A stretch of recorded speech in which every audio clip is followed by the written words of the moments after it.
So, yeah, so I also get that it would have been hard to. So,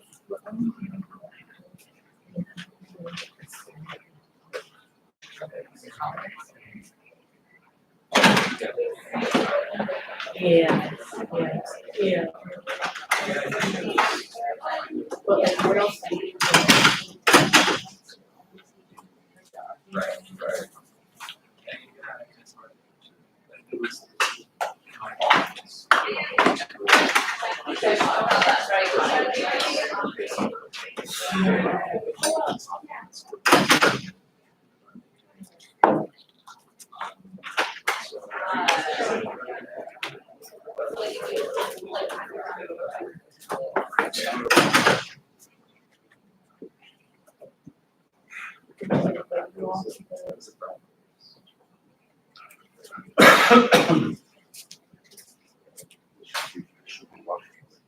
Oh, they should be. Well, thank you. I've got the job forever now.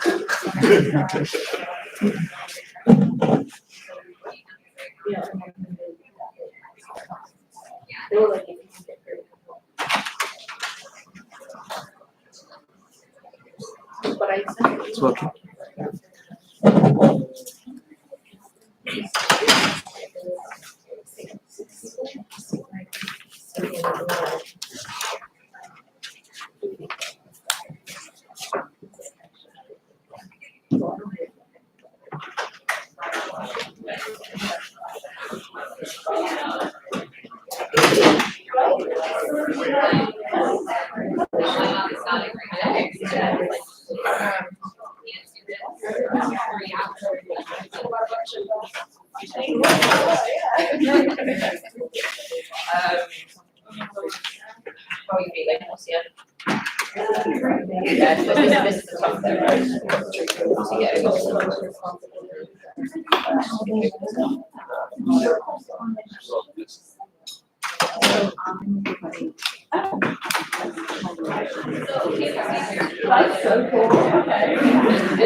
Oh, yeah.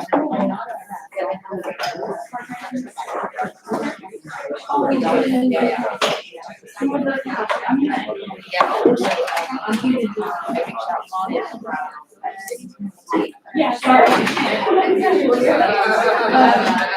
So I, yeah. So, yeah. And then,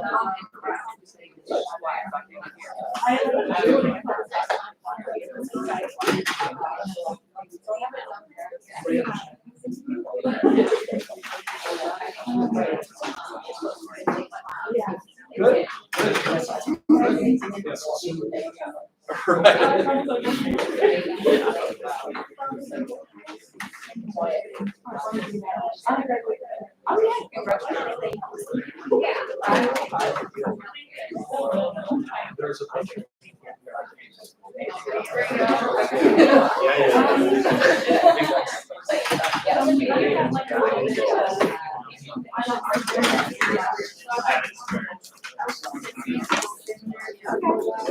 yeah, for sure.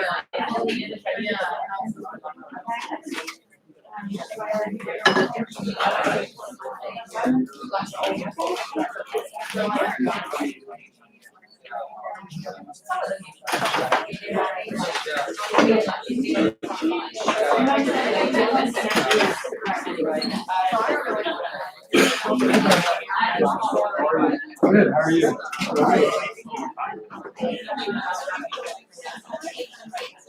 I love the animal. Good. Yeah.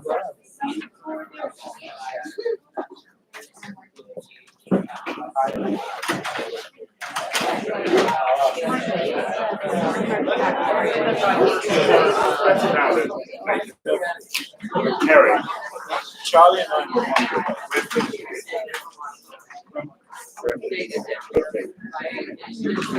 Hey.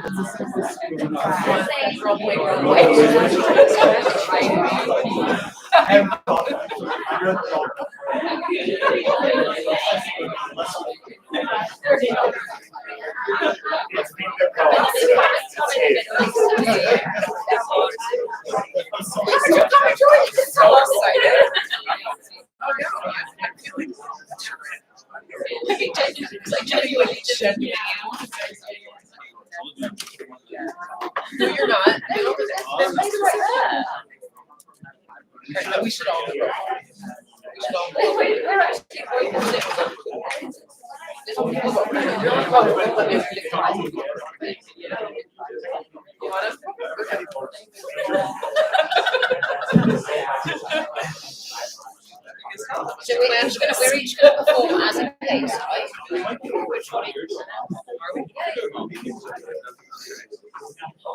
one of the things that I might be saying to case law. We can go first for anthropology. Well, welcome.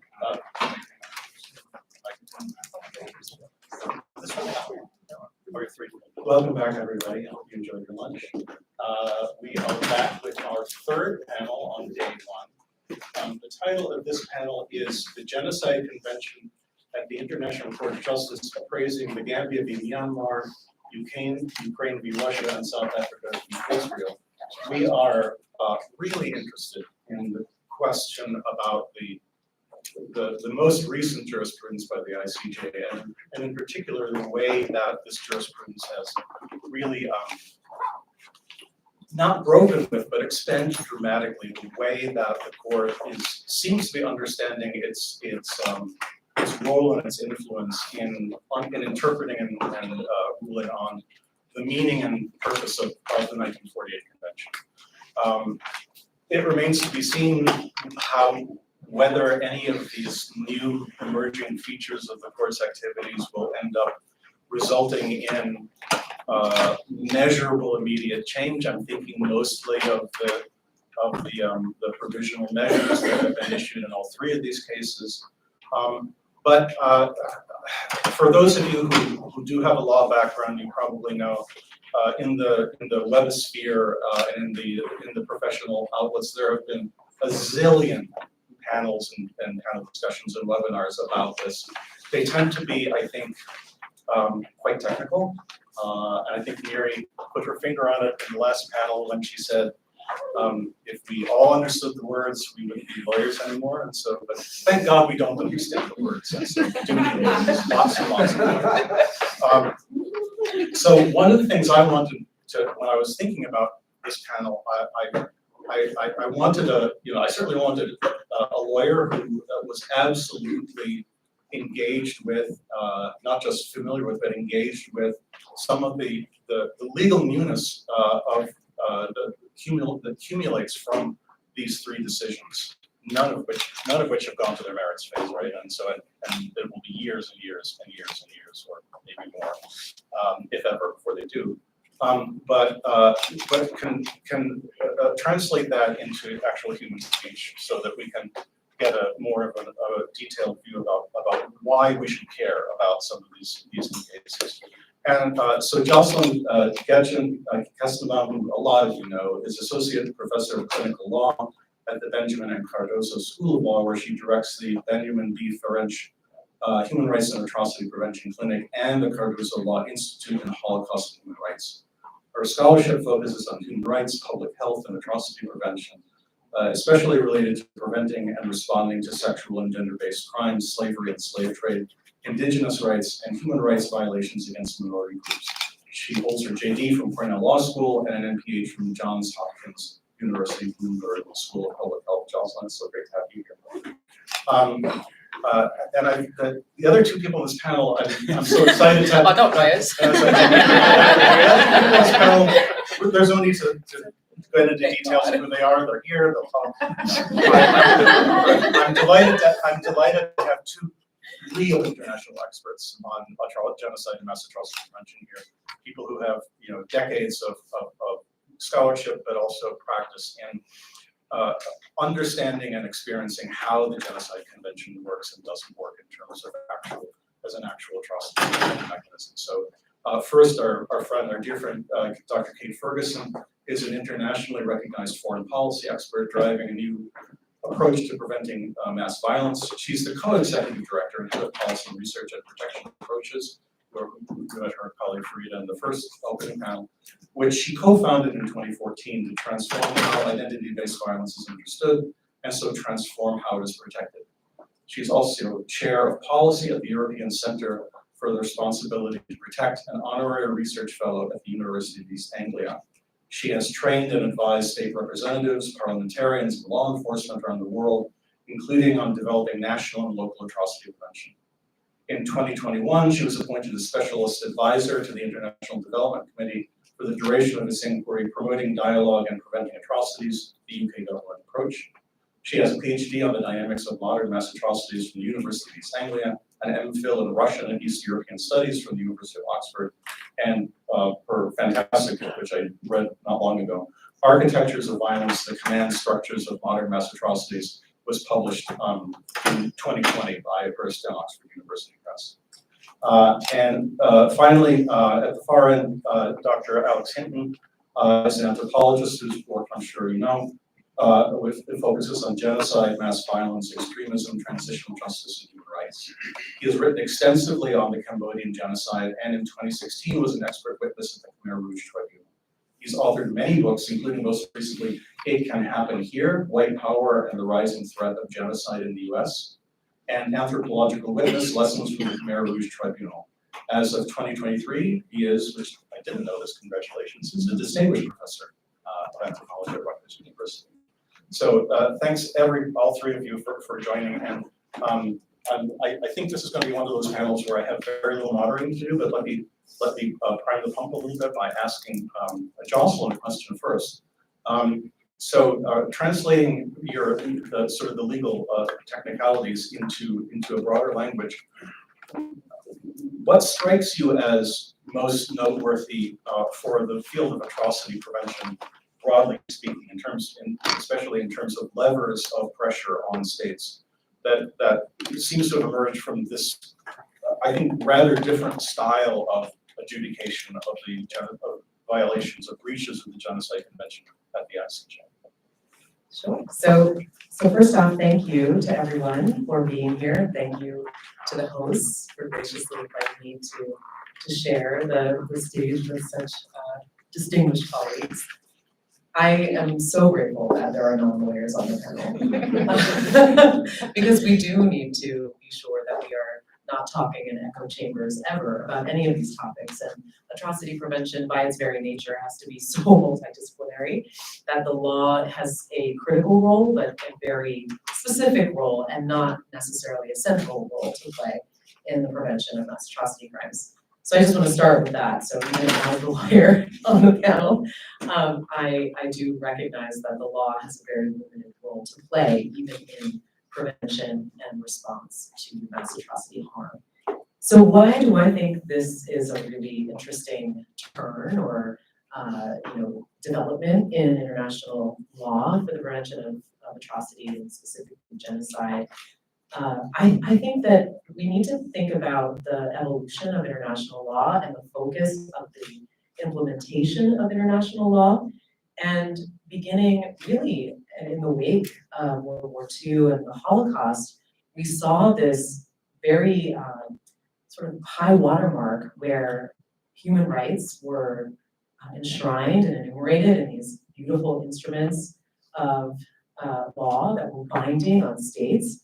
And then very quickly, implementation took a sharp turn to international criminal law, which really was looking at individual actors, plucking out the bad apples, right? And then very much allowing systems to continue.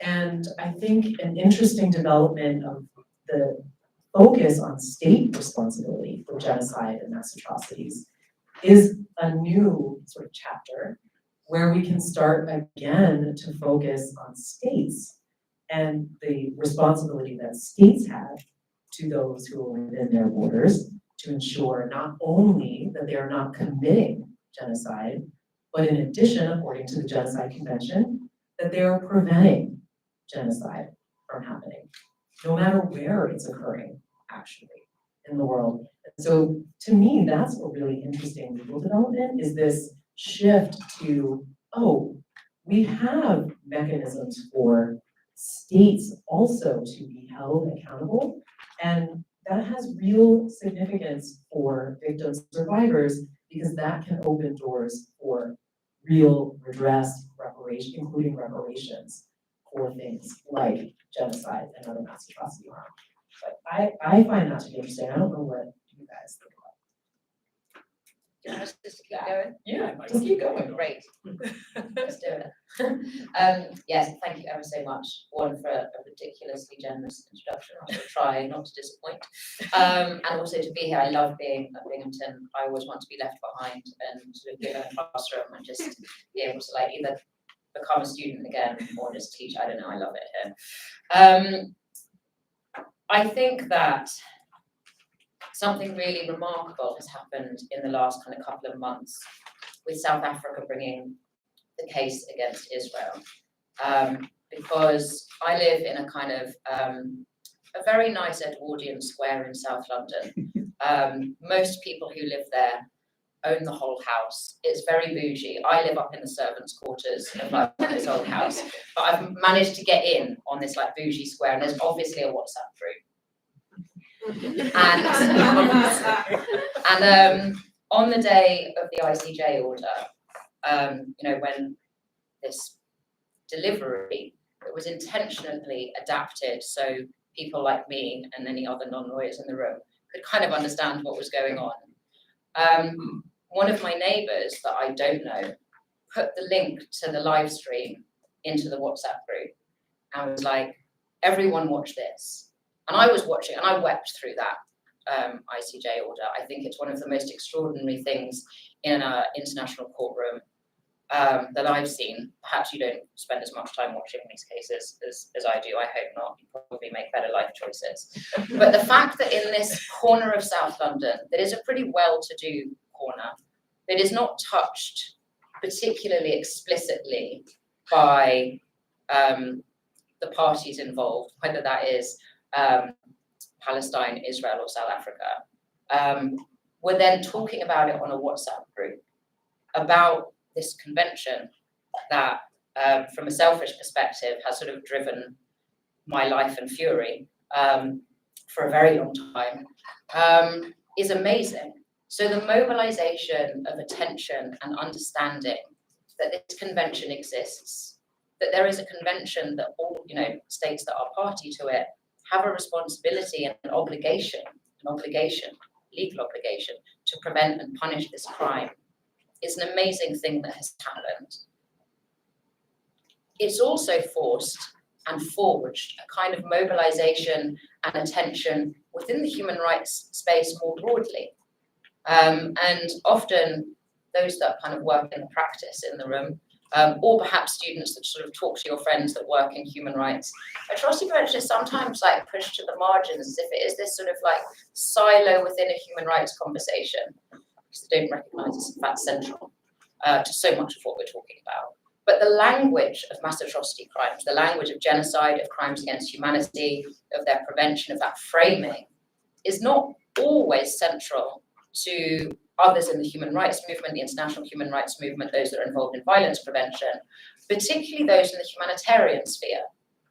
The mobilization that this case being brought by South Africa, partly because of the deadlock that exists at the UN Security Council, the intentionality of that South African legal team to speak in plain language that can be accessible. And I'm not a lawyer, but it is an incredibly robust case that is explicable. It makes the violence that we are seeing taking place in Gaza explicable. We can understand how it's being put together when you listen to that legal case.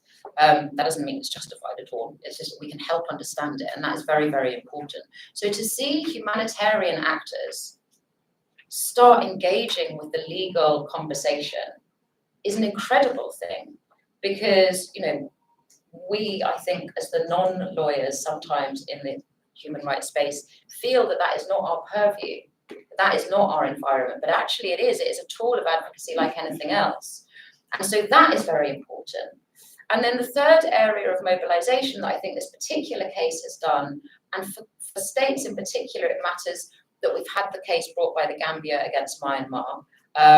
It also is relevant that there's the case that Nicaragua has brought against Germany for its sort of third-party role in Nicaragua's case is aiding and abetting genocide and sort of one failing its obligations to prevent, but then also insinuating that in continuing to arm Israel, that it's contributing to the crime that Nicaragua is alleging is taking place there. States are now mobilizing their legal officers, their political officers, their composite parts that make up the state infrastructures are now concerning themselves with this convention that they thought was at the margins of importance. That doesn't mean that they are currently acting upon those conversations, and I come from the UK, and very firmly there is a live conversation going on at the moment about the legal advice that the UK government has commissioned and received, and then its decision to continue selling arms and to continue in its policy. But those three areas, those three constituencies have been activated to now think about this convention as a tool that is relevant to them. And only, I forget however many months it is, 6 months ago, since we had the 75th anniversary of that convention being signed, I couldn't get anyone to care about that. And I did. I held a whole reception basically in Parliament, but like very few people cared. So it's incredible in such a short time what that mobilization has done. And I'm sure as we kind of go forward in this conversation, you know, we can unpack what that means. But that alone is surely very welcome. Yeah, well, thanks so much for organizing this, and wow, I feel like I should just go join the audience. I don't need to sit here. Incredible comments. I still wonder, why am I here? Right? I'm the anthropologist in the room. So what is anthropology and how does that link to law? Well, you know, there's a bit of backdrop. So if you think about, and again, I apologize for oversimplifying this, but in law, you assess the facts and you render a judgment. In anthropology, you collect your data and you produce an ethnography that gets towards some sort of meaning that's rooted in a locality. So my sort of entry into this is through that idea of meaning. So in one sense, what does this mean to people on the ground?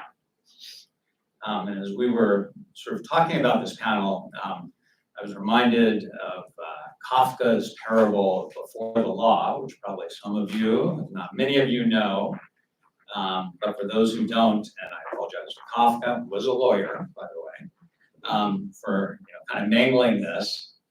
But there's someone from the country who goes to see the law, and he arrives at before the law, sort of a castle, a structure, an edifice, and there's a guard there. The door's cracked open, and he says, I'm here to see the law. And the guardian says, well, you may be, but you can't go in. And so there's like luminous light, in this door, and he peeks around, and he looks in, and he sees there are more guards. And the guardian says, well, if you go in, maybe you'll get past me, but each guard you get to is tougher and more ominous. So much so that I'm terrified of like the person who's third in. And so, what are you going to do? Well, the person from the countryside, says, well, I guess can I wait? And the guardian says, yeah, sure, you can wait, no problem. So he sits down and he waits, and they chit-chat, and the guardian will respond to questions, and the person from the countryside keeps figuring out, how am I going to get in that luminous door that's cracked open? And then over time, years pass by, he grows old, he has a hard time seeing, and then finally he goes and says to the guardian, right as he's about to die, he says, I've been here, but I noticed something. Nobody else ever came here. And the guardian says, yes, this was built for you. And the gate shuts, the door shuts. Now, that's the end. It's very short. What I just said was probably much longer than the beautiful Kafka. I apologize again to Kafka for that version of it. So there are a couple of things, right? Hopefully you see the metaphor going to the law. First, there's luminosity. So what is the luminosity of the law that is sought by the person who wants to know before the law? And just by going to the door, in a sense, there's some luminosity. So again, why is it that this is so important to people? So much so, right? The person could have just left. The person from the country said, he didn't have to stay before the law waiting to get in. He'd already been before the luminous light, the door was open. But he chose to stay and wait until he died. So you can read that in a number of different sort of metaphorical ways. If I really want to mingle this and sort of put it into waiting at the ICJ, well, what's the door cracked open? Provisional measures, right? You go before the law and you get heard and maybe a little something's done and you're standing there, but then you wait and you wait and you wait. So much so that the conflict is over and literally lots of people are dead by the time you ever reach the end of the road. That's some sort of judgment.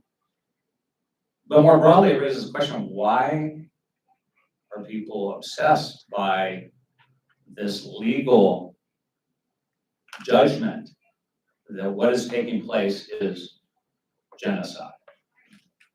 So I think Kafka, tells us something about that. And by no means am I saying, ICJ is bad, it's not good to use it. But it's astounding how public perception went from all of these arguments to suddenly everything just being focused on the ICJ. And it still is. And it has this odd effect as well of diverting attention away from actually violence on the ground. People are now at The Hague listening to the court cases. So that's one question, I'm going to punt it back to them to interpret Kafka, and I'm just to prepare you. Yeah, you see your takes. You too, you're the philosopher, so we're in the philosophical Kafka-esque stuff on the panel. I have a little bit of a response to that.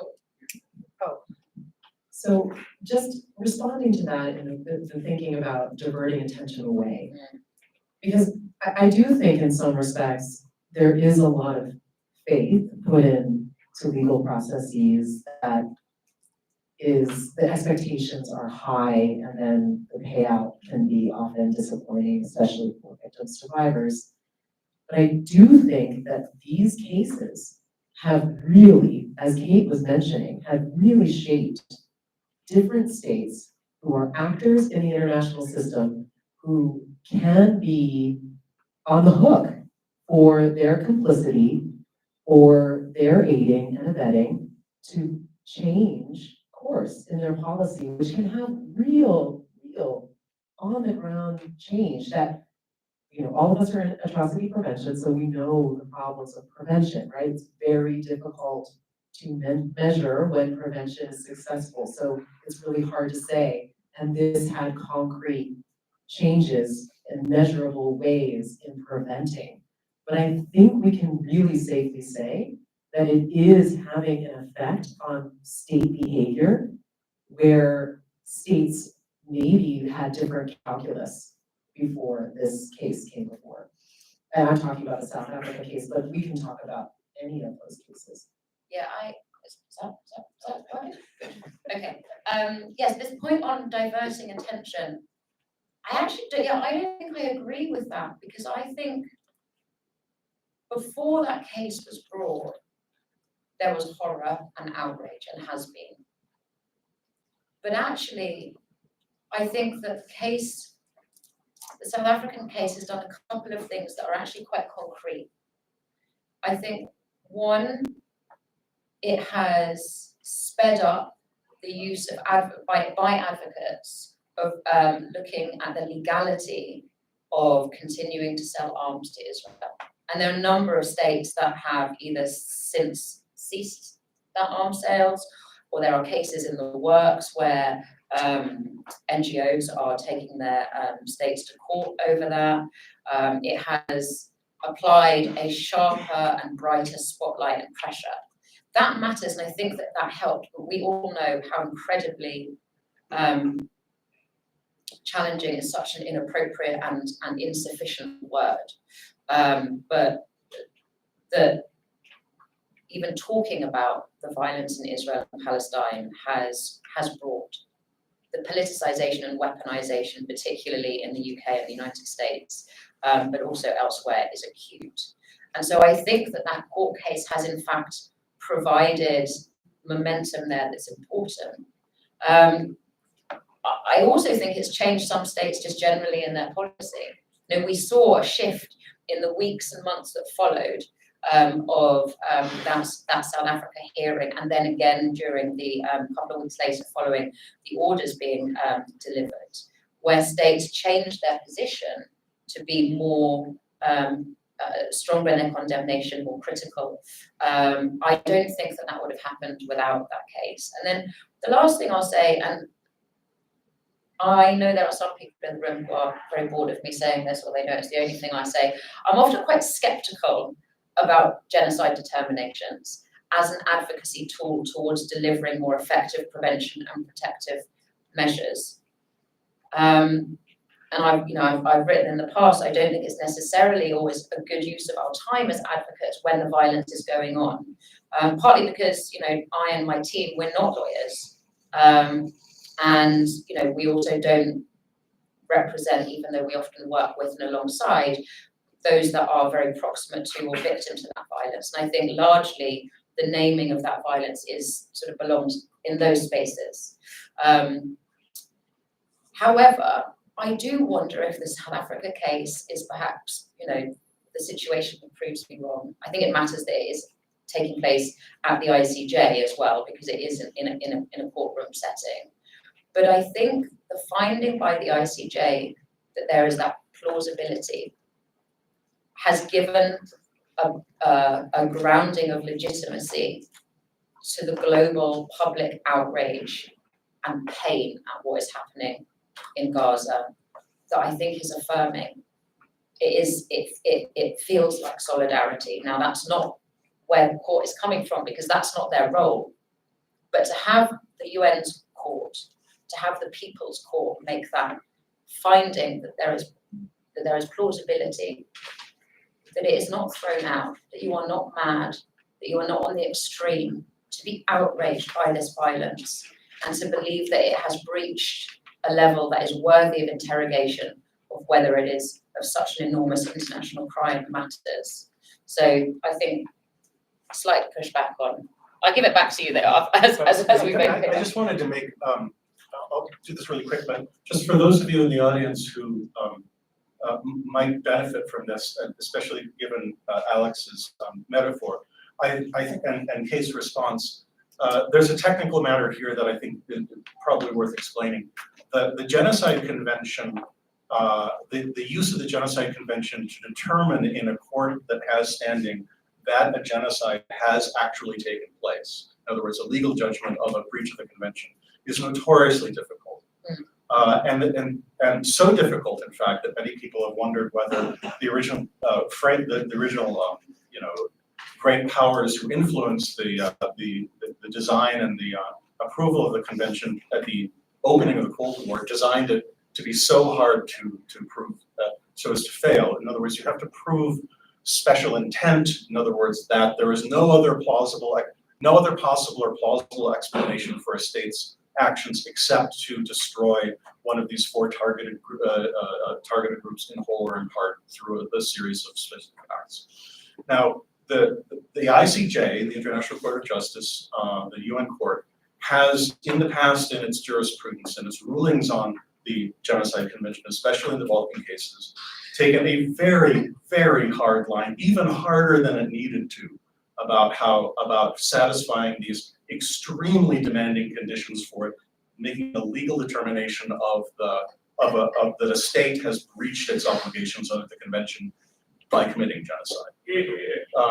So, Thank you for saying that. yeah, in this case, what's really so fascinating about the court's conduct, and we can speculate on what the hell's going on, I think we should, is that what's happening now in all three of these cases is that no such determination has been made in any of these cases, right? Such a determination is very far away. What they've done is taken, rather than an extremely demanding, rigorous high bar, they've lowered the bar tremendously by a certain kind of plausibility test, as Kate put it, which is the right word to use. Namely, can the complaining party make a plausible argument that there is reason to think that the convention is being breached? Think about it like an injunction, Think about it like an injunction. And if precautionary. and if the court accepts that plausibility case, then they will issue what's called provisional measures, which basically means while we're deciding this case, stop it. You party that is has the complaint against you. Now it depends, right? Stop what? Stop what, right? So in each of these three cases, in Myanmar and in Ukraine and in Gaza, the provisional measures have been different, have been more or less comprehensive, have been more or less stringent, have been more or less forceful, I guess you could say. In all three of those cases, those injunctions, those provisional measures are supposed to be direct legal instructions to the state party to refrain, to stop doing certain things. Pending, Or to do certain. or to do certain things, pending what's called the merits phase of the case, which is when the court will then say, okay, well, did they commit genocide or not? So that's where we are with all these cases. So what this is in Alex's, sorry to take so long, but in Alex's metaphor, seeing the luminosity without getting through the gate was, if I understood your metaphor correctly, was the provisional measures. Like, there might be something happening here. Having the flea-ridden soldier open the gate and let you in would be the determination, right? And so that guys is just the context that we're talking about here. So one of the questions that I have for all three of you is to talk a little bit more about this luminosity, right? In other words, I mean the court ordered Russia to knock it off and stop invading Ukraine, right? And the cynic will say, this is real politics. Russia is just, there's no enforcement mechanism. There's no coercive law here. This is just a sort of virtue signaling, window dressing, making us feel better that at least something was done. So one thing that I have to ask all three of you, and we can focus on whichever case you want, is, I mean, Kate, you've been making a very strong argument that these provisional measures have a potential, maybe really very powerful catalyzing effect on actors and organizations and bodies well beyond the remit of states. So how else, I mean, is that the right way for us to think about these measures if we adopt a certain level of realism about the likelihood of states actually conforming to what the court orders? I think, and I just want to say one tiny thing on this, the very particular threshold of proving genocide in a court. There are other crimes that are very hard to prove in a court of law. Like rape is very difficult to prove because the particular burden on those that experience it and the structures in which most avenues of justice exist makes that very difficult. I hope that's not too crass a comparison, but just because genocide is very hard to prove doesn't mean it's infrequent. Genocide is very frequent, and crimes against humanity are very frequent. And maybe we can circle back to that crimes against humanity piece later on in our discussion. But I think that that's important for us to remember, that just because something has not been found to be genocide, or even when there have been cases that have been brought and then that particular court was unable to find that determination, does not mean that we therefore determine that that is not a genocide. My PhD was on Bosnia, and so I'm particularly familiar with that. I would call that a failure of justice, the idea that we recognize the massacre in Srebrenica in 1995 as being genocide, even and not the wider pattern of violence, even though it was committed by the same perpetrators as part of the same strategy, is a reality that sets law apart from the anthropologist or the advocate or the journalist, and also most especially the victim. The other thing I just wanted to say quickly is that you were saying that in the analogy, perhaps these orders could be seen or dismissed as being virtue signaling, window dressing, or making us feel better. People might say that, but that's not the role of a court. They don't exist to make anyone feel better. And they don't exist to do, that's whatever the language and some of those more unpleasant corners of the internet, which encroach upon us closely. And I think it's important to remember that whatever our challenges are with the legal system, it's not that. But I'm sat here not as a lawyer and not as an anthropologist, but as an activist. And so I take every opportunity that I can to think about, well, how can we leverage this to do something differently? And that's why I am energized by this case that South Africa has brought. That's why I'm energized by the momentum that it has helped fuel, and also the energy that others have taken in welcoming and using it. The creativity of human rights activists around the world who are taking the language of that case and imposing it in their advocacy towards and demands of their own national governments, I find inspiring. And I think that it suggests that there is perhaps like these new frontiers of human rights advocacy that can be, yes, like I did that. The merch is outside. But I think that should be exciting, because there is so much in the world today where we feel like we're fighting for space, and the space for change is getting smaller.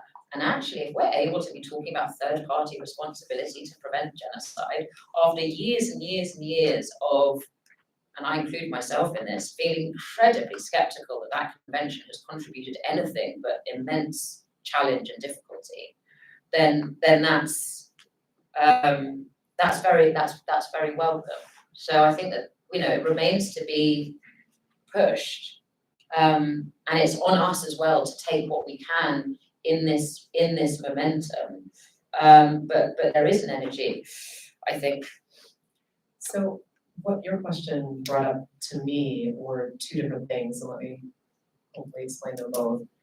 The first is how very context specific each one of these cases are, and the recognition on the part of the ICJ, the International Court of Justice, as to what it can and cannot do from a political sense for its continued legitimacy as an institution, and with its limited ability to enforce anything that it orders, right?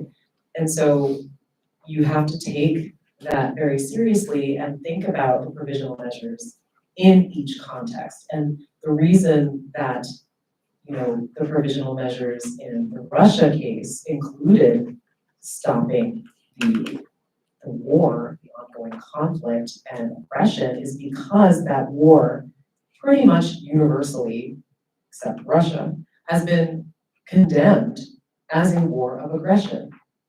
And the international community really got behind, I think, that decision of stopping an aggressive war. And I think especially in light of the fact that the ICC really doesn't have jurisdiction because of complicated issues, and we can discuss that if you'd like, but the point being that that determination could be made without much political fallout.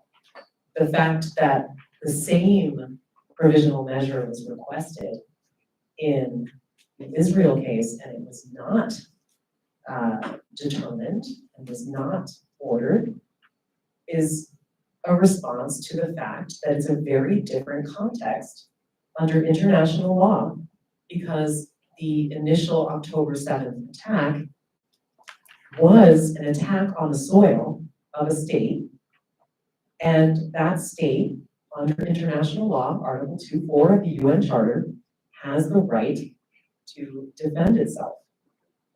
And so there is a context-specific determination happening here, and the recognition under international law that these two situations are different.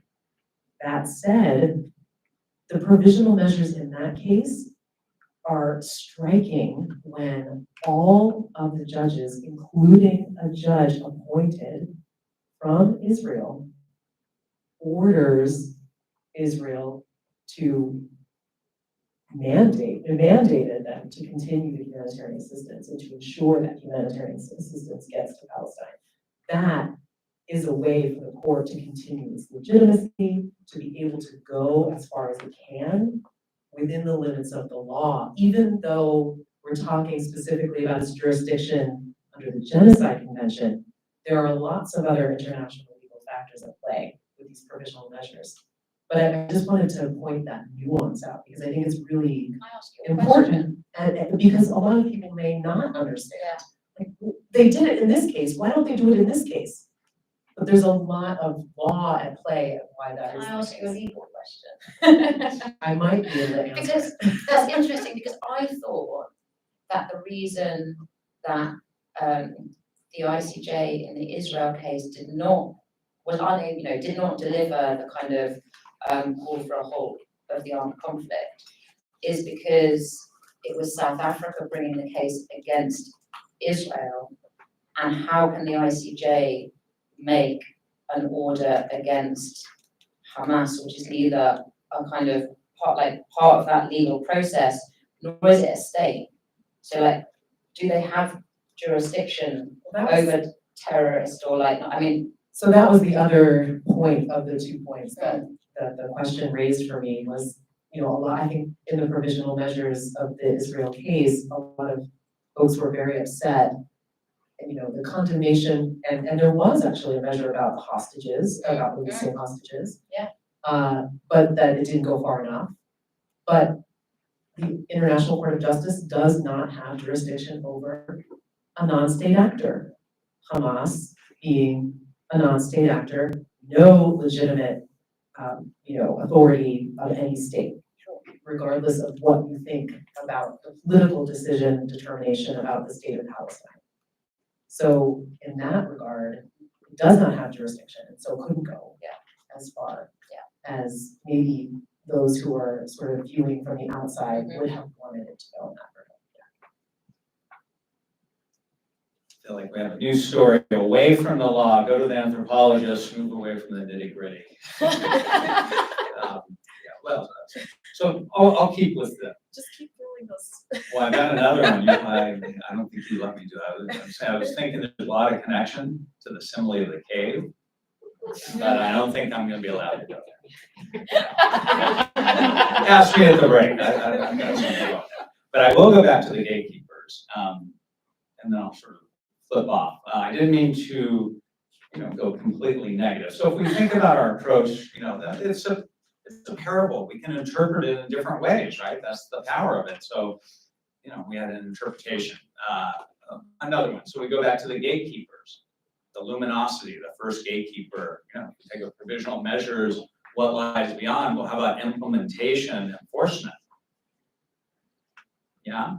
I mean, are we ever going to get to the third gatekeeper of enforcement? Well, who is going to enforce it? The Security Council? Yeah, it's hard to get to the third gatekeeper. So there's a luminosity, the question of having that glow, having it provide some meaning and satisfaction. And that's going to go. But the idea that if you go inside the sanctum, that somehow things are going to be transformed, I don't think is realistic. But I think luminosity, we'll take that. If we think about more broadly, the international human rights regime, the place of law within it, and sort of things like this new insight. By the way, so when I teach my human rights course, you sort of go back, I sometimes frame it as, 3 waves and sort of 4 big movements. You mentioned some of them before, right? So you get the Declaration, you get the Convention, you get Nuremberg. But I never mentioned the ICJ. Like literally, it's not even in the book. It's not in the last edition. I used Donnelly and Wieland, and I think in like the 6th edition, it appeared suddenly. Like the court was written out of human rights, at least in terms of pedagogy, and like here it is, and can it do something? You both are saying yes. I'm all for that. But in terms of the other things are we have, so you have the creation first phase, then you begin to get some implementation, and then you move towards enforcement, which hopefully that's the phase we're in now, and we'll be able to do some stuff that's effective and much different. And so that narrative, if we distinguish as a progressivist perspective, that if we go back 75 years, you mentioned the 75th anniversary, there's been extraordinary progress. Extraordinary. The purist would be the reading of my invocation of the parable is that it's just another bunch of politics, there's nothing good. And then there's the third position, which is actually where I fall, which is more the pragmatist. This is what we got, we can do some stuff, can't do other stuff, let's be realistic and work with it. And that's where in general I fall on these sorts of things myself. But again, you know, I'm sort of even talking about the ICJ, like have this panel, it's kind of like if we go back to the history of conferences on genocide studies, I don't think there's ever been one on the ICJ. I mean, maybe, I'm sure maybe that finding, there was a little bit on that at the time, but nothing. This is something completely new. And then part of it's like, why? Why? That possibility was always there. Let me just ask all three of you then, again, with Jocelyn's permission, I'm gonna get my legal geek on a moment, because here's, once again, we're going to have to translate some rather technical language into It's broader- probably Latin. It is Latin. Es la especiales. It's like catnip to us, isn't it? So, I I'll mean, try to translate. I mean, so I mean, Alex is right. I mean, I think up until the Gambia v. Myanmar, I think Alex is perfectly right in saying the ICJ, crickets, right? And so one thing I wanted to sort of get into a little bit, if you don't mind, is one of the things that makes the Gambia v. Myanmar case and the South Africa v. Israel case very much distinct in ways that Ukraine v. Russia is not distinct, is that if you think back to when the Gambia filed its complaint against Myanmar, I mean, a lot of the international community who've been following, you know, sort of the Tatmada's merciless persecution of its own population said, wait, what? The Gambia? Here's a tiny coastal West African country, thousands and thousands of miles away from Southeast Asia, who was filing suit in the International Court of Justice to make Myanmar stop doing something that the Burmese, you know, the Burmese, you know, junta thought that it wanted to do. And using the Genocide Convention as a way to do that really focuses us on the ICJ as opposed to all kinds of other international courts, human rights courts, and criminal courts. And the focus here in the Genocide Convention wouldn't be on genocide, it would be on the convention, right? So the idea here is, and here's my Latin, is a developing doctrine of what's called erga omnes partes, which gives countries that Can you have, please first say what it means? that's your job. Ode to everyone by all. That's O-W-E-D, not O-D-E. Ode to everyone by all. Erga omnes Yes. is an obligation owed to everyone by everyone. And partes is just party. Yeah. So there's two different doctrines, really. So the second doctrine, this is where I need you. The second doctrine, the erga omnes partes doctrine, which really is driving these countries like South Africa and like the Gambia to say, we're complaining about a plausible violation of this convention. That's new. So can you explain a little bit about the actual, you know, what this boils down to in terms of what it means for a country like the Gambia or like South Africa to take another country to court for a violation of a convention where it's not clear what direct national material interests of that country are possibly being harmed? Yeah, well, I mean, first of all, I think we have to think about erga omnes or erga omnes partes in relation to the subject matter of the international violation that we're discussing, and that is genocide.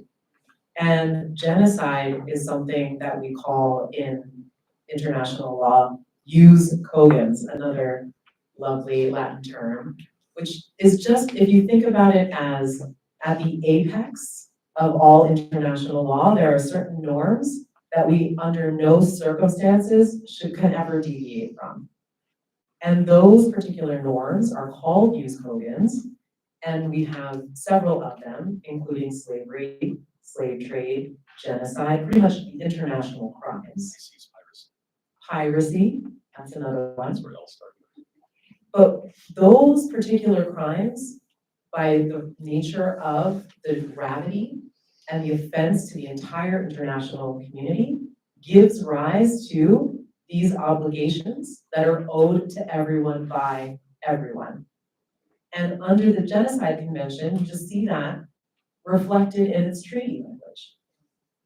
And the obligation is not just we all owe everyone else not to commit genocide, but we also owe everyone to ensure that genocide is prevented, that if it's being committed, that there's a response to it.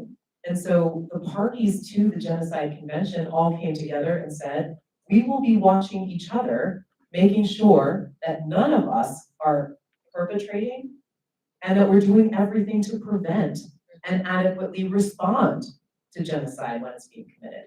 Why? Because this is such a grave offense that it offends us all. So it's not that the ICJ is going to have cases on like some maritime dispute somewhere in the Pacific, or that this is going to somehow open floodgates. It's really in these situations where you have such an offense to the entire international community, like the failure to prevent genocide. Let's not even talk about the idea of the commission of genocide. It's enough to bring another state to the ICJ alleging you are not doing all that you can reasonably to prevent genocide from occurring. And that, I think, is where some people might misunderstand some of the case, especially the Israel case, because the rhetoric coming from very high officials without any sanction, without any response, investigation, even just determining whether or not that rhetoric is an intent, does rise to the level of an intent.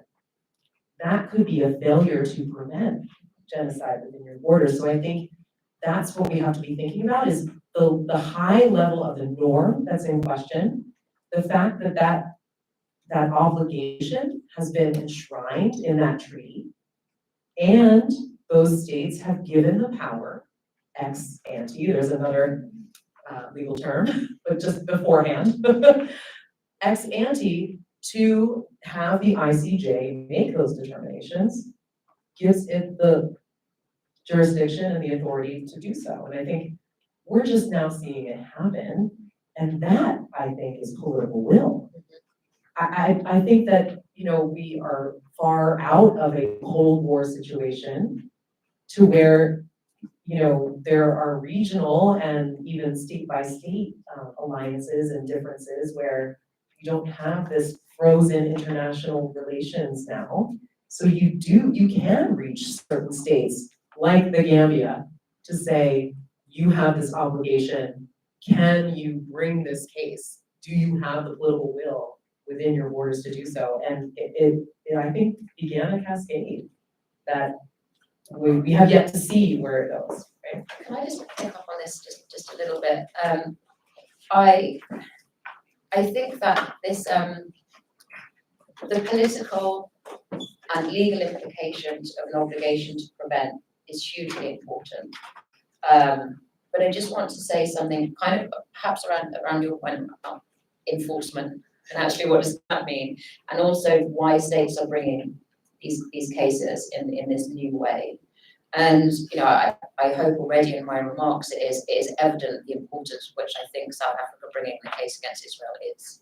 But I'd also like to say, the same week that those incredible statements were made by the South African legal team, the South African state formally hosted Hameti, who is completing a genocide in Darfur that he started with in January 20 years ago.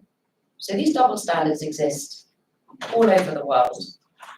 And if we are to sort of strive for this era of enforcement, or to think about what this sort of potential future of legal and political response to the obligations to prevent means, we need to acknowledge the need for striving for consistency on all parties. And so that means that if you are going to be a state that wants to uphold its obligations under the Genocide Convention and also under international law and within the system, then that requires recognizing the legitimacy of that court, of the ICJ, but also recognizing that in your policy and recognizing that in your domestic and international contributions. And that is as true for the UK as it is for South Africa. And so, you know, states are inconsistent. We are inconsistent.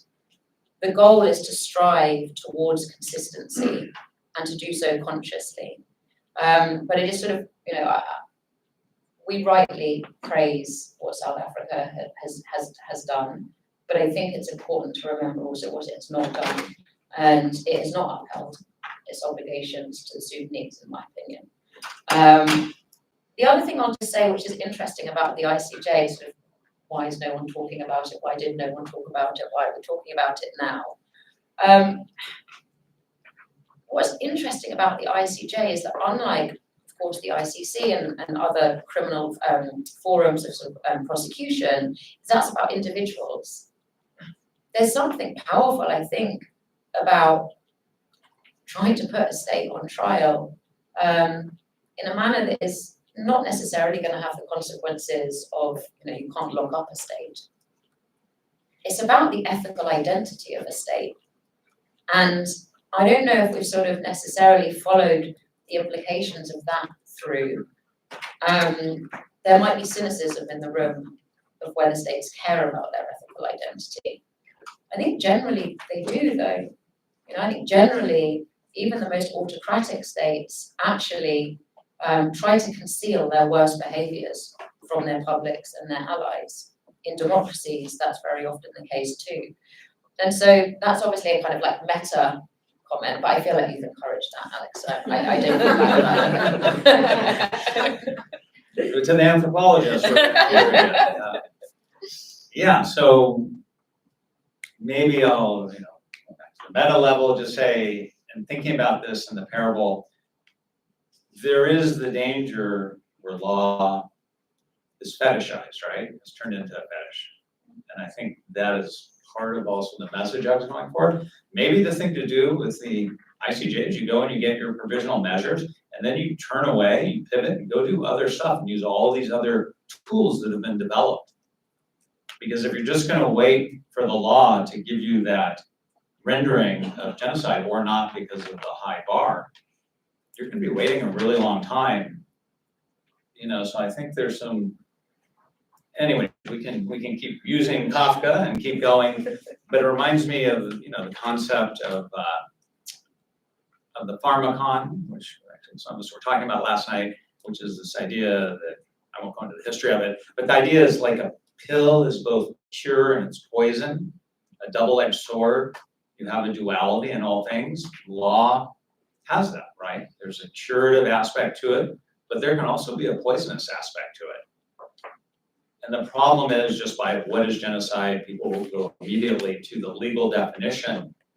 We need to be very aware of that politicized, negative side as much as, you know, or maybe to sort of beat that parable down into the ground one more time, you know, and sort of things die, right? It has a really negative place you can get to, especially with victim groups in the end who don't get the ruling they want in the end. Right? And again, we're sort of at the metaphor. We're tired. I'm not allowed to do the assembly. Before we go, can we like? Yeah. Oh no, we've got plenty. Okay, We're not nearly done. because I know I'm feeling like kind of cheerful today. But I don't. It must be all of your energy. I don't think it's you, Alex. That's what they all say. I think. Have you ever read Kafka? It's not I not since I was an anxious teenager, I've got to be honest. So it's a bit rusty. But I am going to go and pick it up. And I also think maybe we could reimagine a play based on what's happening at the ICJ. You know, I think, you know, we could. Again, Heather, wherever. Yeah, let's think about it. Next year, we're gonna put on a performance. You're gonna be starring. Can't wait. But I think that this, in bringing these cases, it takes so long, and by the time you get the reading, they are absolutely, if they're not preventative. They are absolutely not, and I think that the two times that Bosnia brought Serbia to the ICJ is a painful, devastating reality. But I think two things. One, even I, famously a non-lawyer, recognize the importance of jurisprudence and that evolution, and that actually you're not just bringing that case for those victims, but for the future. You know, the fact that the Gambia was able to step forward first has made what's happening now possible, and we don't know what that will evolve into, but those cases need to be pushed. And you know, both of those cases, the Myanmar case and the Israel case, and in a different way, actually, the Russian one, we're seeing a kind of struggle between legal understandings of what genocide and interpretations of that convention mean. You know, and on the one hand, in the Myanmar camp, we've got, you know, a defense that is arguing for a very narrow definition of what genocide means. Whereas in the Myanmar, in the Gambia position, including a recent written submission of assessment of what genocide is written by the British government about 5 months ago, which was an extremely weird time to put that down into UK understanding of genocide, is calling for an opening up of what genocide should be understood as legally, including sort of provisions around children and things that one likes to see your state do. Now, obviously, the UK is not replicating that understanding in other circumstances, but these conversations matter. The other thing that I will say is sort of this, you brought in the word fetishization of law. I do think that there can sometimes be a fetishization of genocide in particular, and one that can be very, very disappointing for advocates and for victims, because the political nature of making political declarations can be very, very challenging.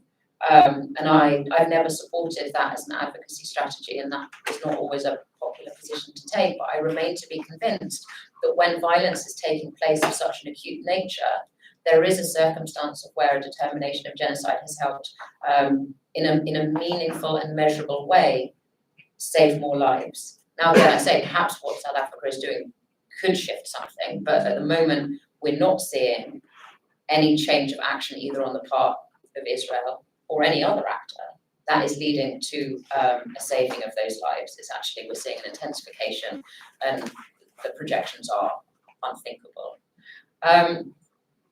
But imagine if we had a convention with a lower threshold and a lower bar that didn't have to prove the special intent of genocide, but in fact was around crimes against humanity. Imagine also... Kate, we do have one of those. No. It's still in draft form. Right. Last week. You do. Yes, And imagine if, as that draft is being negotiated, you in fact have fabulous people like Jocelyn or Patricia Sellers talking about how you can include the crime of slavery in such a convention. Imagine slave trade and slave trade. And you also have efforts to bring in the crime of gender apartheid. And you have really wonderful lawyers and civil society and states thinking about how you can learn the lessons of all of those limits of the Genocide Convention for a new convention, and to think about how you can be creating a legal tool on the prevention and punishment of these crimes that do not require that extremely high, narrow, and deeply politicized bar. Now, I'm not super naive. There's obviously a lot of processes to go through, which Jocelyn is now going to, lean into. But I think that that's part of the evolution of international law that should excite all of us, whether we are lawyers or not. If we are concerned with mass atrocity crimes and their prevalence and what we can do to help prevent them, what is happening or has just round up in the United Nations Sixth Committee in these negotiations for this potential convention should be of our concern. because of everything that we've been talking about here, that it's not just about being in that courtroom, it's about those obligations to prevent international crimes, and then the political energy and the political toolbox of what we can do to leverage that. So hopefully that is a slight counterweight to the gloom, if that's okay. Yeah, and I mean, I think this could be also a call to civil society, if any of you are out there working in your various atrocity prevention spaces, to get involved in the process of this draft Crimes Against Humanity Treaty. It is for all of us. The Crimes Against Humanity Treaty is actually trying to prevent and punish in the same way the Genocide Convention is, crimes against humanity, which are much broader, also can occur not only in conflict, but also in times of peace, so-called peace. And we should all very much care about this convention going forward in a way that protects all of us, in a gender competent way, in an intersectional way, in a way that has voices included from all sectors of the civilian population, which is the population that is under attack systematically or widespread in a situation of crime against humanity. So right now, it's at the point where the states are just determining whether or not to convene about this convention. The question is, do we go forward and draft a convention? And there is a zero draft right now that they're talking about. But we should all care about that moving forward into a convention where we actually discuss what this convention will look like. And I'm sorry, I keep calling the convention like the actual thing that we do, and then the convention, the treaty that comes out of it. Those are two different things, but using the same term, sorry. So Yeah. the meeting of the sixth committee last week, it was yesterday, wasn't it? Was The it last day. It was last, it was over the yesterday, last so 2 weeks. pretty current. Yeah. Absolutely current. And, you know, we're talking about substantively what we should add to that draft. And, you know, my team specifically helping with technical expertise around the slave trade, because it currently is not in the draft and should be. But there are so many questions that we should care about, including many states saying, we all agree that this is a jus cogens crime, that international crimes are included, crimes against humanity are included as international crimes, which are jus cogens. Why, do you say, are all these states saying this? You should know now from this panel, because if you have a norm that is jus cogens or a set of norms, then they incur erga omnes obligations of all states. So this means that this convention can be as strong in that way, that even if the state is not committing or is not the injured party directly in a crimes against humanity situation, could still bring claims. So these are the kinds of things that we should care about in atrocity prevention that are inserted into this treaty so that it has teeth, so that it can be enforceable, and so that it can maybe overcome some of the Kafka-esque obstacles in international law. Because undeniably, the people who are making the rules are the states right now, the people in power. But the beneficiaries of this treaty are all us. Can I see if we can get some audience questions? And if you wouldn't mind, if you just tell us who you are before you ask your question. Who's first? Everyone at once.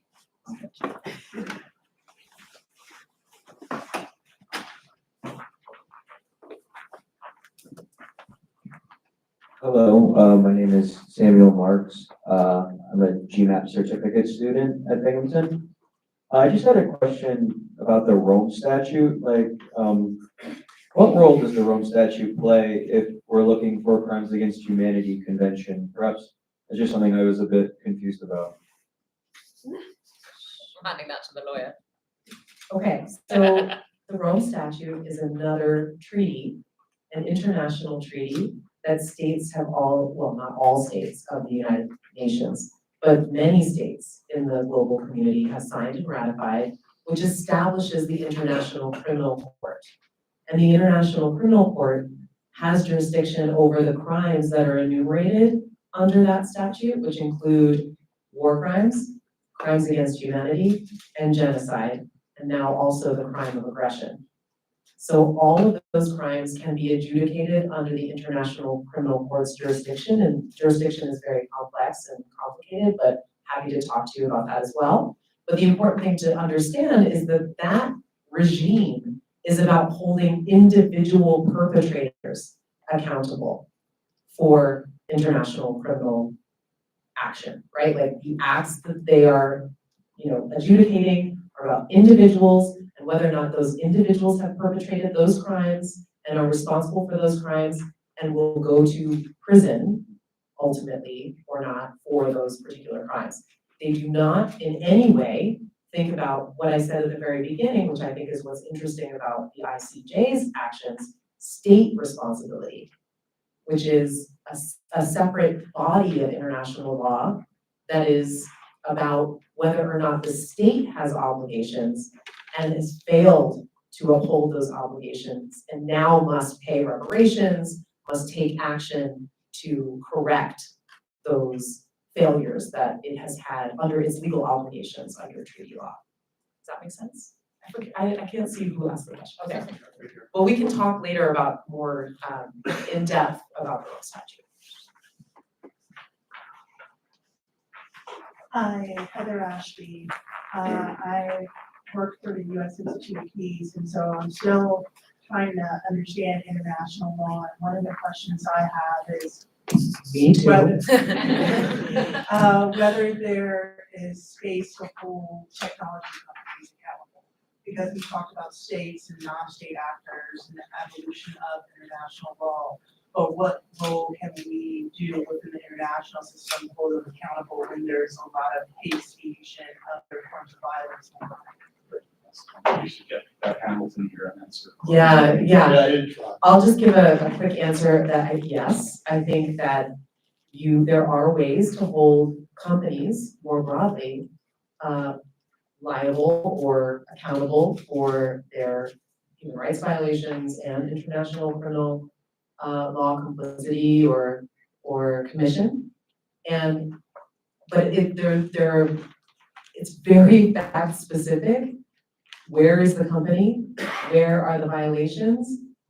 We have to think very creatively sometimes. There's something called universal jurisdiction that some states have that allow them to bring claims like this before their domestic courts. And we are talking about international courts here, but some of the courts that are most effective at implementing and enforcing international law are domestic courts, because domestic courts have the power, the police power, to actually enforce a judgment in the end. So not to discount the role of domestic courts in these particular crimes and the accountability that would follow. But the post-Holocaust jurisprudence is something to look at in the sense that there were individuals, actors within corporations who were held personally accountable, criminally accountable for their complicity or acts that were genocidal in nature and against at the time it was called the Crimes Against Peace. And then later, many reparations claims for those very same corporate actors to pay for their unjust enrichment from the slave labor that they benefited from in concentration camps. So that's what I would look to get creative about how can we hold companies accountable today, both the individual actors who make up and are making those decisions, and then also as entities, how can we hold them responsible? The international legal community has not gotten far enough along yet in business and human rights, in that area of human rights, to have a treaty that is putting corporate actors as subjects, right, of international law. But that doesn't mean we won't get there at some point, but there are still other ways that we can hold them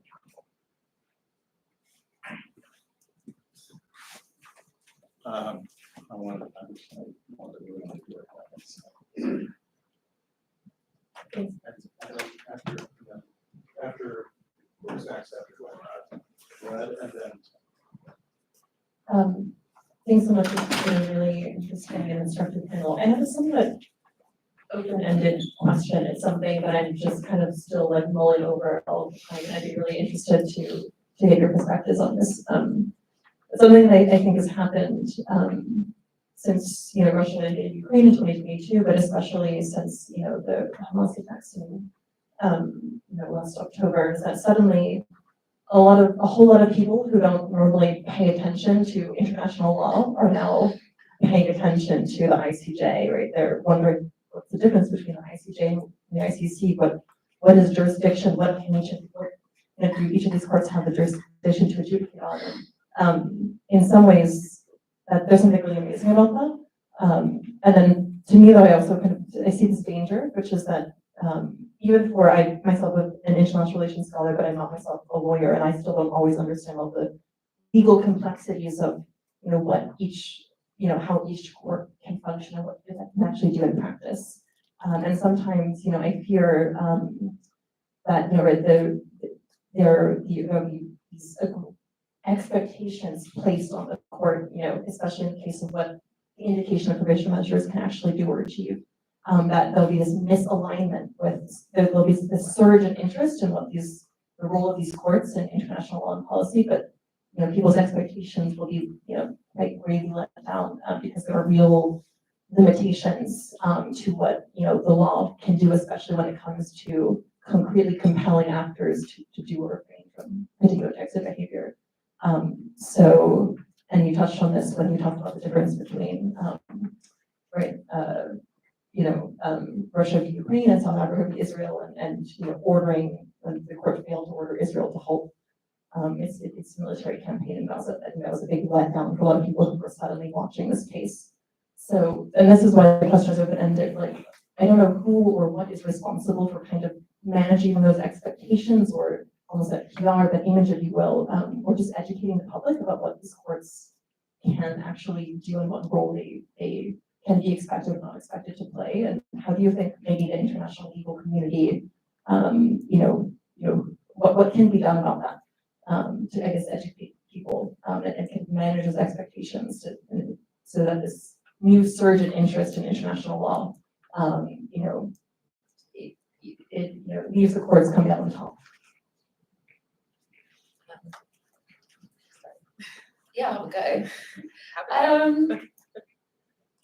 I hear you for sure, but a bit of me is kind of a bit sad that we sort of finally have a lot of interest and attention on this court from all of these corners, and then our response is, what are we going to do to make sure they're not disappointed?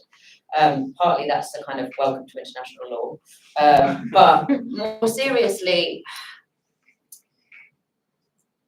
the concerns of disappointment that matter most are those who are most proximate to the violence that we're talking about. And if those expectations by those who are promising or indicating or representing to those populations or organizations or individuals that something will deliver more than it will, that is bad practice in our work. And that is very different to kind of managing the expectations of the global public of what the ICJ will deliver. And I think that in terms of managing the expectations of the global public, yeah, let's talk far more about international law. Let's have more responsible journalism. Let's have more classes. Let's have a more public-facing and more engaged international legal community. But I have no control over any of that, so that's just a very nice to have. But reaching out, trusting, and speaking to people is needed. But I'm less concerned with that than the kind of those that are most proximate to the violence. And I think that this is where actually I think I do agree with Alex far more and strongly, in that these cases are brought often at the face of violence and do not find resolution, and that resolution is often disappointing until so many people are dead. And we haven't necessarily found an answer to that, because courts play a composite role in that kind of normative and protective infrastructure. I like Jocelyn's description of it being like the orders as being an injunction. But they're not followed through. Russia hasn't stopped its violence, Israel hasn't stopped its violence, the Taliban haven't stopped their violence. These perpetrators stop their violence when they've completed the job, or they're forced to. And so it's a much bigger kind of challenge, I think, that you set there. And the responsibility of the International Court of Justice perhaps is to do more of what it's been doing in the last few years, which is sort of to talk in a language that is a bit more open. I think there are lessons that we can learn from the international tribunals in former Yugoslavia and Rwanda, which did not do a good job of centering the kind of presence and importance and evidence of those very proximate to or direct victims of that violence. And those of us that work in the kind of prevention or protection or policy space need to consistently get better at how we bridge those conversations. But I don't necessarily know if that's forced by or even necessarily accentuated by the International Court of Justice's sort of actions. The failure will not be the fault of the court, it will be elsewhere, I think. Yeah, I might just add that, in a year, most likely, everybody's going to be focused on something else. And at the moment, what aren't we focusing on? You mentioned Darfur, Sudan, India. The list is long. And so to me, it's great, ICJ, right? That's another thing that we have. But there's a larger problem that, who is directing attention? I'm just going to get to the simile of the cave, and we've got the shadows being cast, the people are holding the puppets, right? Or like media. I mean, where is interest being manufactured and to affect change in some sense? That's the hard thing, to get people to care. And attention it could be 3 months from now. I don't want to say nobody cares about Gaza, but there's much less attention on Gaza and people are focused on something else. Attention, it seems now that people will be talking about it for years, they won't be. Meanwhile, all sorts of things are going on. So I guess as scholars to sort of go back, and activists, practitioners, that's the challenge. Like if I want to go write something about Gaza, it'll get published quickly.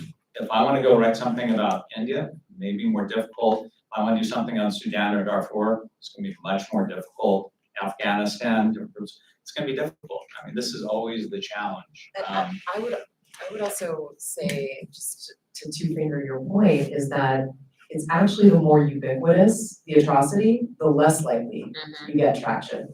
So I can't get anyone to care about a particular case that I'm working on in the Amazon because, oh, you're talking about another corporate actor coming in to extract in an indigenous community? Come on, that's not news. So I agree with you that we have a problem with attention deficit, but we also have a problem with how ubiquitous some atrocities are, that we don't even focus on them because they are everywhere. I've got another response that's maybe a bit more positive. But, Thank you. I don't know why, but not always a cheerful one. But I feel like the other way of looking at it is in fact not to focus on the court, but is to focus on actually how we and others can better uphold those obligations to prevent and punish genocide and other atrocity crimes. I think, imagine if this movement and this attention of the general public, of the human rights sector and of states looking and thinking in different ways about these three cases. I'd also put the Nicaragua one in there as well, of the Genocide Convention, of state obligations to prevent and punish. Imagine then if we were able to coalesce, or we were able as a kind of collective movement, whether as sort of academics, lawyers, activists, to actually be focusing our attention on states replicating those legal obligations, states that are signatory to that convention, to replicate those commitments, state obligations in state policy. That's where the movement should go next. You know, the movement should be, like our movement, should be taking that energy and then going to the states that we talk to, that we live in, that we work with, and saying, what is your policy? Where is yours? Show me your policy in your instruments about how you're ensuring that you are not going to be in breach of failing to prevent genocide either in your own country or elsewhere.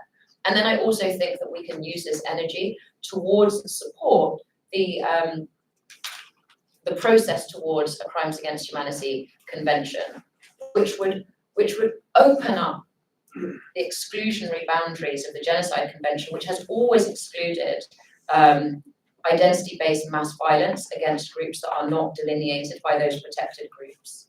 And so that violence that looks like and resembles genocide, because it is systematic or widespread, but it is intended to destroy in whole or in part a community based on their real or perceived identity. If that's based on sexual orientation, that's not genocide, as according to that legal convention. We have a Crimes Against Humanity Convention.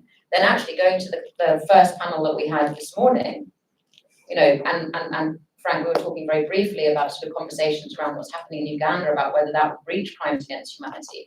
We have that convention, and because of the work of the Gambia, because of the work of South Africa, a third party could reasonably be able to bring a case suggesting that, you know, Uganda as a state was failing to prevent its obligations, failing to uphold its obligations to prevent crimes against humanity. So that's how I think, that's a more positive answer, I think, to how we manage those expectations, is that we build on them.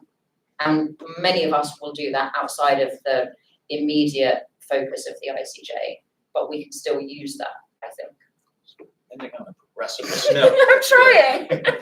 You're making it harder. Okay, thank you for this wonderful panel. I would like to say that things in the Middle East and Palestine looks different than here. And even though when you talk about the international law and international humanitarian law, when the South African case was submitted, many people were hopeful that this would at least issue some provisional measures to stop the war and the killings. Today there is about 30,000 people, most of them are civilians who have been killed in Gaza. The majority of them are children and kids. And the fact that international law today is unable to stop this war for all these people who have been killed is really should turn a big red light here. And I also would like to mention that the problem is not with the conventions or with the laws that we have. There's a problem with the political situation in the world that the United States and some leading European powers are controlling not only the political status and the legal status, but they are defining and deciding when to stop these wars and all these things. In the situation that we have today, that the United States is supporting Israel, sending money and sending weapons to Israel and many European countries, and trying to say that they want to stop the war. These things doesn't go together. These things contradict each other. The Palestinians themselves and the Arab world looking at these things and losing faith in the international law and the international community. They have lost faith in the international human rights law for a long time. And my question for you here, do you think that it is a problem of conventions or it's a problem of politics and the organizations of the international community, that we see that the United States vetoes any decision to even cease fire? That's the minimum to stop this war. Thank you. Politics. I mean, there are problems with the convention that you both noted already, but certainly politics, right? I mean, if we think of the convention in 75, right, we got a lot of ugly, and you just spoke about that ugly, right? people being killed, these conflicts, leads a lot of people to say, well, what's the point? Never again, all these sort of negative things. That's true. If we got the ugly, we've got the bad, and that's the politics of the convention, right? Which is that the convention can be used oddly to deflect away. So famously, the Clinton administration, right, during Rwanda, deflecting away, well, we don't know if we can reach the legal definition. So there are different ways in which that aspiration, you can turn away from what's going on the ground. The good progressivism, right, here at the end, is that, this is what I tell my students. Look at where we were 75 years ago. It's actually astounding, the stuff that we now have in place, flawed as it is. And it's flawed in lots of ways, we've been talking about it. But we have so much more in hand, and now the ICJ is one more piece that was always there. It could have been used. It wasn't for different reasons, but now here it is. Crimes against humanity may come in a different sort of way. So politics, the convention, but there is, amidst all that, some really important things that have happened, and that suddenly end on a good note with the panel, right? We have one more piece of a very complicated puzzle. The problem is that we think, oh, this is it. This is going to solve things. Obviously, that's not true. I really don't want to, I feel like we've just got you to say something positive, and now I'm going to flip. Oh dear. Because I feel, this, your point is completely true. And actually, we look back on 75 years of endeavor. What's happening in Gaza is probably the most well-documented pattern of widespread violence to destroy and displace a population we've known. I used to say that 6 months ago about what was happening in Darfur, actually, because of the satellites. Before that, probably we would have said somewhere, we are getting better and better at watching the destruction of populations. And actually, we're not better at responding. Sometimes I think we're worse. I think that the juncture that has been forced over Gaza, the response to October 7th, to not see that appalling episode of violence squarely as crimes against humanity first and respond to it within that framework, but to see it first as terrorism and therefore legitimizing what comes next, was a juncture that I think will, of course, I can't even imagine, and it's not for me to speak of how that is going to impact Palestine, Palestinians in the region. But it will be a juncture, a human rights juncture for the world, and a collective failure that I think, very few of us here will outlive. And so it is politics, but it's deeper than that. It's the consequence of, and it's been enabled by decades of bad politics. Gaza is being destroyed because we didn't have an answer to Syria. The world did not stand up to protect what was happening in Syria. The world did not stand up when the Janjaweed gets reborn and starts then completing a genocide that they started 20 years ago that then spawned the Ends Genocide movement. And the funders that funded that Ends Genocide movement, they're now doing something else. And so there is such a deep collective failure to take violence that destroys and displaces populations based on their real or perceived identity, the intentional destruction, the failure to take that seriously as one of the biggest threats to human and global security is why we are allowing Gaza to be destroyed in front of us. And, the Genocide Convention, reimagined or not, was never going to stand up to that reality. So I'm sorry. I know I'm sorry. I know I'm really sorry. But you're right. And you're right. I feel like that was just a mic drop, so Yes. I'm gonna let you end on time. So can you please join me in thanking our panelists?